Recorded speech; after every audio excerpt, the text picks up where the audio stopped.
Hey, my name is Mark, and Steven at Tiny House Swoon asked us to do a video on our bus that we converted into a camper.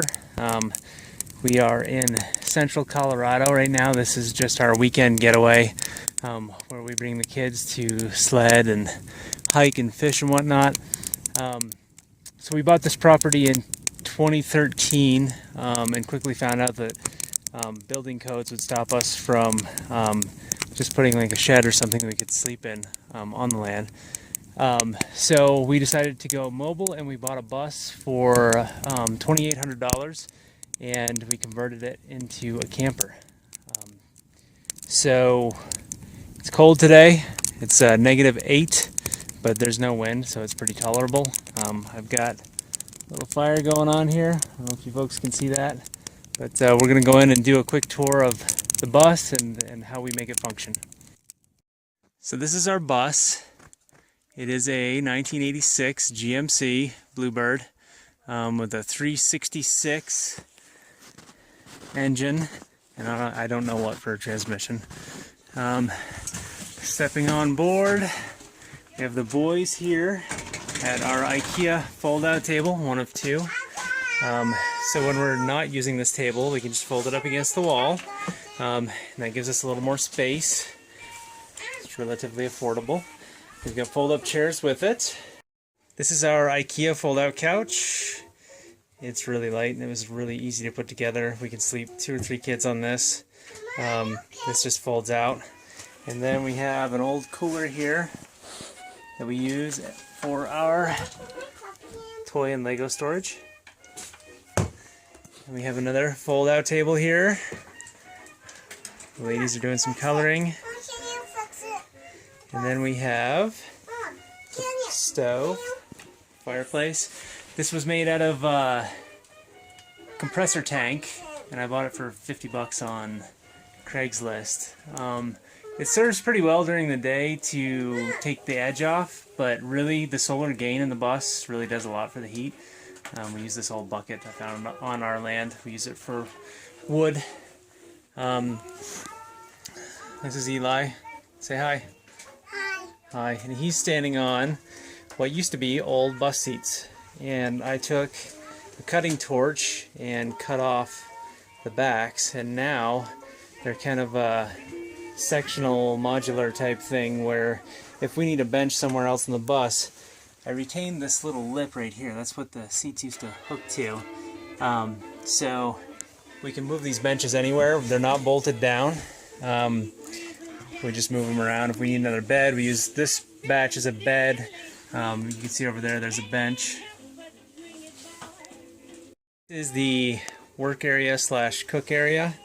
We made it out of recycled 2x4s. I was working at a landfill at the time, or a transfer station rather, and we got all the 2x4s off the dump.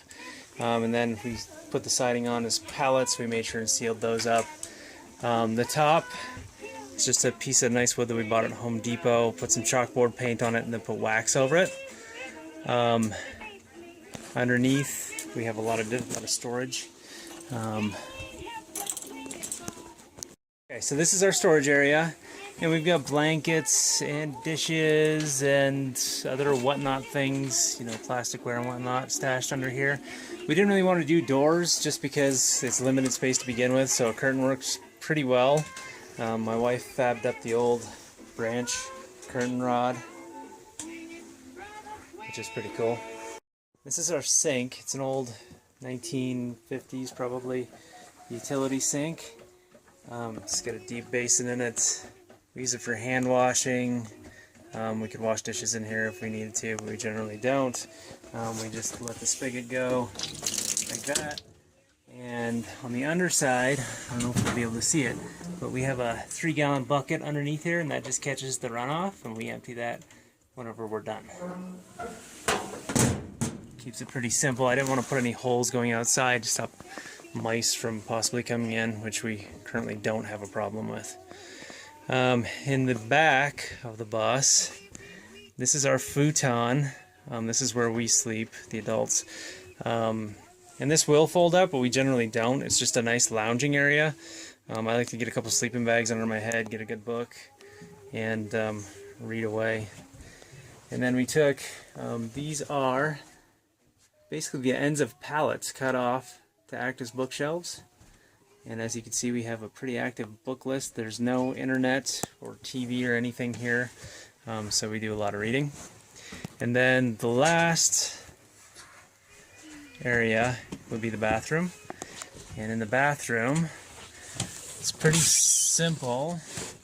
We have a 5-gallon bucket with a toilet seat attached. You can get the toilet seat at your major department stores. And basically we use the Tim Smith, I learned it from watching Tim Smith's videos at Jack Mountain Bushcraft. That's jackmtn.com. He's a great guy. Right now we have trash bags in there full of sawdust. What we do is we pack in and pack out, and we just, if you come in and you make a deposit, you put down, first you want to have a layer of sawdust and then make your deposit and put another layer down. And since this is such close quarters, we might throw a little mint oil or something in there as well, but generally we don't have much of a problem with odors or anything. If you want to have a really nice time, you just open up the window here. You can swing back the curtains if you want to.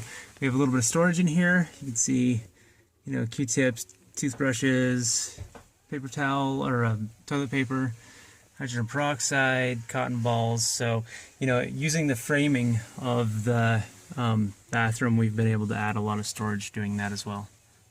This is what we do for light, partially. The bus does have dome lights, and we use those on occasion. It lights it up pretty well in here.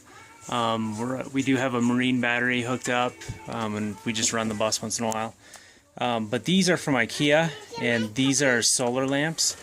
Solar desk lamps, so you can move them wherever really easy, but they're incredibly bright. You can't see because it's daytime now, but it's incredibly bright. We have 3 or 4 of these that we put throughout the bus, and they really light it up well. So this is what we use to cook. This is a Camp Chef. It's a little portable oven. You have a little tiny oven in here. You can bake cookies or pizzas or whatever. And then up top you have 2 burners. We just crack a window when we're cooking. And it runs off little propane bottles. My uncle bought this for us. It was one of the best gifts we've gotten for the bus. It's really just made it pretty easy to be here. The other thing that we wanted to talk about is solar gain. We're south facing out here. Hopefully we don't white out. Yeah, we're south facing here. We've got the bus set up so that it catches a lot of sun. As I mentioned earlier, it was -8 when I was sitting up on the rocks by the fire. When I got inside here before starting a fire, it was probably 50 degrees. So we caught a lot we catch a lot of good solar rays that help warm the bus really. And we've also got our little wood stove too. So it's actually really hot in here right now. We could probably do without the stove if we had long sleeve shirts or sweaters on. But the solar gain is great. We haven't done much for insulation. And I think that's kind of proven to be a benefit for us just because we don't live here full time.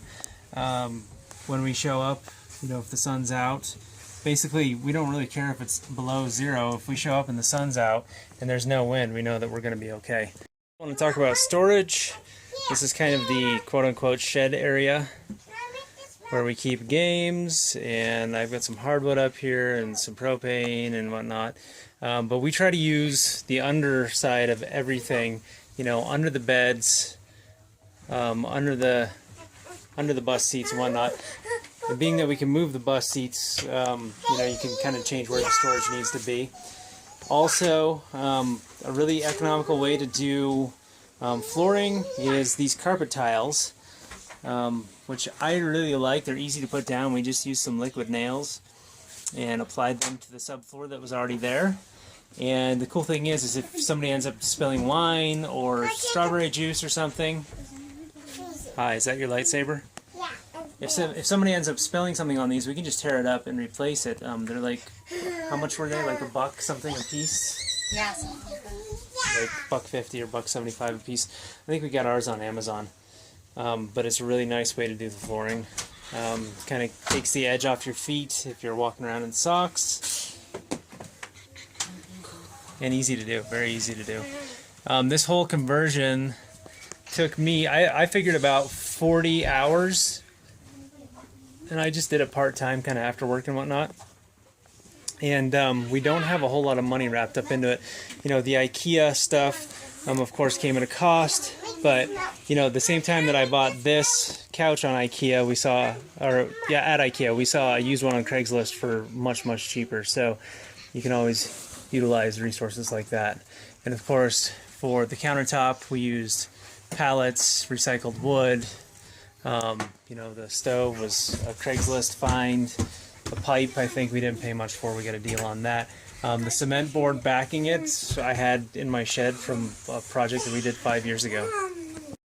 So that's the bus. You know, improvements that I think we're going to make. We're going to put up curtains eventually.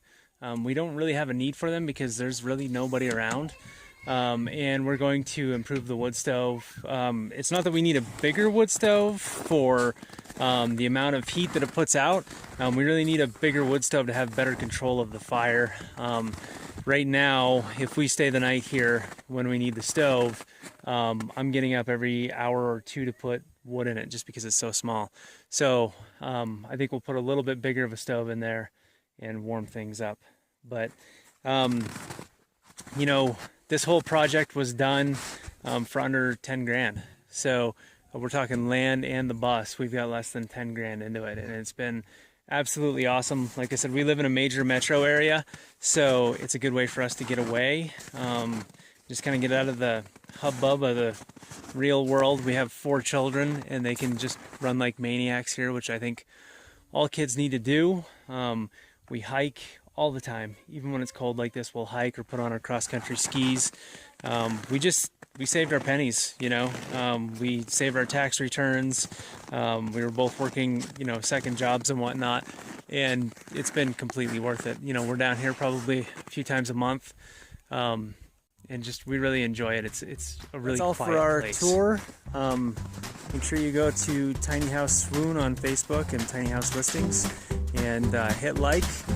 And if you want to stop by our website and check on what we do, we write about a lot of different things, but our website is sharpenedaxe.com.